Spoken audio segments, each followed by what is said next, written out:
Hey guys, it's Ashley. Welcome back to my channel. As you can see by the title of today's video, today we will be going to the Draft House to check out In a Violent Nature.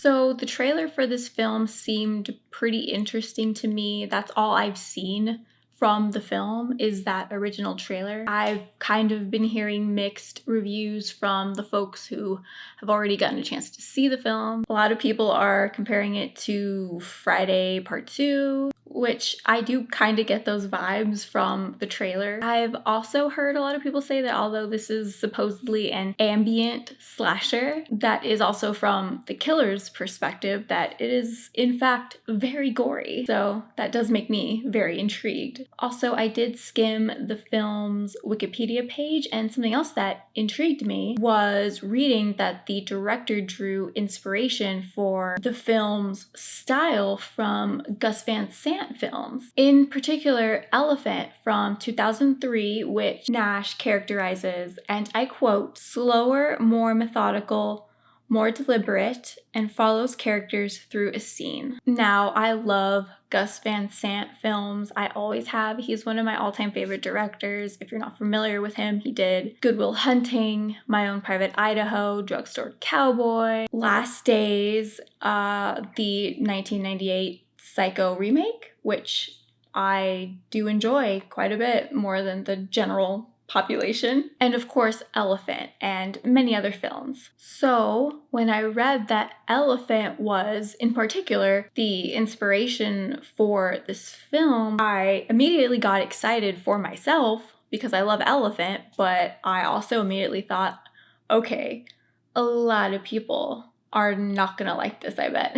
If you've seen Elephant, then you may know what I'm talking about. The film is loosely based on Columbine and is quite slow in that it really takes its time and follows its characters around. And it's a very quiet film. It's also based on another short film from Alan Clark, which was also called Elephant. Anyways, I'm just kind of excited to see how somebody took inspiration from that and made a slasher film. And this review will be similar to my last Come With Me for The Strangers Chapter 1, where I kind of take you guys to the theater with me, and then the second part of this video will be my review of the film. The only difference is that I won't be reviewing this film like as soon as I get home from the theater later tonight. I will have to film the review portion sometime tomorrow because I have to get to bed very early tonight, but that won't make a difference to you guys while watching this video. But yeah, I'm pretty excited. That's all I have to say about the film for now. So let's just go to the movies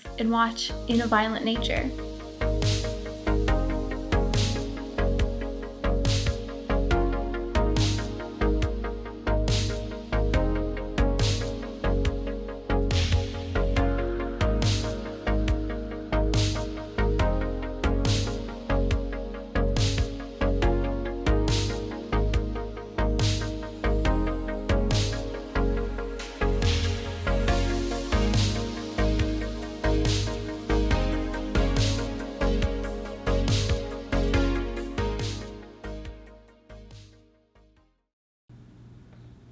Hey guys, how's it going? It is the next day. Sorry if I look sleep deprived or sound sleep deprived. It's because I am, and I've just been struggling today. But anyways, In a Violent Nature. So we saw In a Violent Nature last night at the Draft House, as you saw. Since I didn't film my initial review last night, I had a chance to kind of sleep on it. I mean, the very little sleep that I did get. But yeah, this is going to be a spoiler-free review. There's not much to spoil with this film, but what might not be a spoiler for me might be a spoiler for somebody else, so I don't want to spoil it for anybody who hasn't seen the film yet. So yeah, this will be spoiler free. Also, oh my god, Willow is loafing right behind me.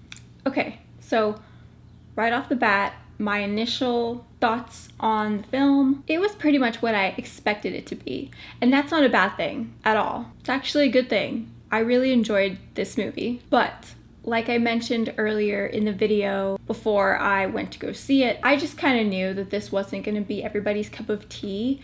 And I feel that even more so after having actually watched it. It was my cup of tea. I really enjoyed it, which I'm happy about. I definitely could see Gus Van Sant's elephant in this, just with it going from being really beautiful and quiet 1 second to gruesome and disturbing the next. But yeah, I don't know if I would recommend this film to a casual horror fan, you know, like a person who just always goes to the movies to see the big mainstream horror picture that's out, like the films in the Conjuring universe, for example. I don't know if those folks would be into a movie like this. It's very quiet and understated with its approach to the slasher genre. I feel like I would be much more likely to recommend this film to a very specific type of horror fan and slasher fan. However, if you are interested in seeing this movie, please see it in the movie theater. I know it will be available to watch on Shudder at some point later this year, but try to catch it in theaters if you can. And not just because I believe that that's the best way that you can experience a film, but this film has incredible sound and it needs to be experienced in a loud theater. It's a very quiet film overall. Yes, there's no score, but the score, you could technically say, is the sounds of nature. And it's beautiful and it's awesome and it's really creepy and really works for this style of film. You're hearing these constant footsteps, the crunching of leaves, birds chirping, water, the breeze. And there's one particular scene where the sounds get so loud and it just works for the film and is overall such an awesome sensory experience. So yeah, try to see this in theaters if you plan to see it at all. So I want to briefly talk about our main villain, our killer, Johnny. Definitely reminiscent of Jason Voorhees, specifically Zombie Jason from the later Friday films. But honestly, even Zombie Jason has more personality than this guy. Like, Johnny is truly a mindless zombie killer, which is awesome. I love that. Works for this film. He is hell-bent on a certain goal in this film and will kill anyone who gets in his way. It's a simple formula, and this film does have a lot of those typical horror slasher tropes. The mindless killer, of course. We get a campfire scene, very reminiscent to Friday Part 2. You got very surface level characters that are literally just there to die brutally. And I just want to talk about this for a second. The acting from pretty much everybody in this film besides Johnny and maybe one or two characters is absolutely terrible. I'm talking like, do you remember those early 2000s straight to the Sci-Fi Channel movies? Like, bad acting. Probably even worse than that. I was actually kind of shocked. I was like, no way, this is serious acting. Like, this has to be on purpose. Which kind of leads me to my next thing. There were several points throughout the film where I just went back and forth with the film taking itself seriously and then immediately not taking itself seriously. And I don't know how else to elaborate on that. It's not necessarily a negative thing, and maybe it's just me. Maybe there is a clear answer to if this was trying to take itself seriously or not. But yeah, the film was definitely both unintentionally and intentionally comical. Like, our theater was cracking up pretty much throughout the whole thing. And of course, the kills. Everyone's talking about the brutality of this film. The kills are all really solid, 3 of which stuck out to me. Well, one in particular was, yeah, I can say that I've never seen anything like that before.